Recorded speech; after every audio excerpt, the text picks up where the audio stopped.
ევროკავშირის სასამართლომ ურსულა ფონ დერ ლაიენის წინააღმდეგ გამამტყუნებელი ვერდიქტი გამოიტანა. იმის გასაგებად თუ რატომ მოხდა ასე, უნდა იცოდეთ, რომ COVID-19 პანდემიის დროს ურსულა ფონ დერ ლაიენმა ევროკომისიის პრეზიდენტად ყოფნის დროს მოკლე ტექსტური შეტყობინებები გაუგზავნა Pfizer-ის აღმასრულებელ დირექტორს.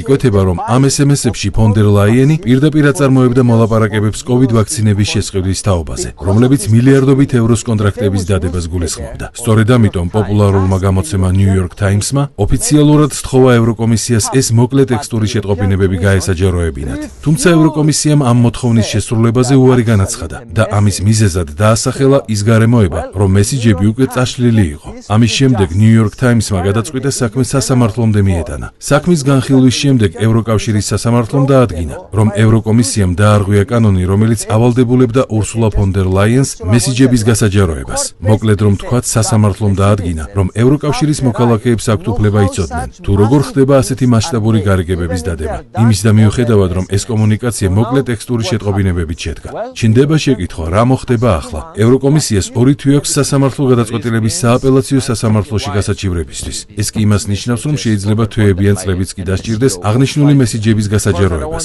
რა თქმა უნდა, არ ვაპირებ ვიდეო პოზიტიური ამბის გარეშე დავასრულო. პოზიტიური ამბავი კი ამ სიტუაციაში ის არის, რომ ჩვენ ვცხოვრობთ ისეთ გარემოში ევროკავშირში, სადაც მოსამართლემ ევროკომისიის პრეზიდენტის წინააღმდეგ გამოიტანა ვერდიქტი. ეს კი ჩვენი დემოკრატიისთვის კარგის ნიშანია. ასე რომ იმის თქმა ჯერ კიდევ შეგვიძლია, რომ აღმასრულებელ სასამართლო და საკანონმდებლო შტოებს შორის ძალაუფლების გამიჯვნის პრინციპი არსებობს.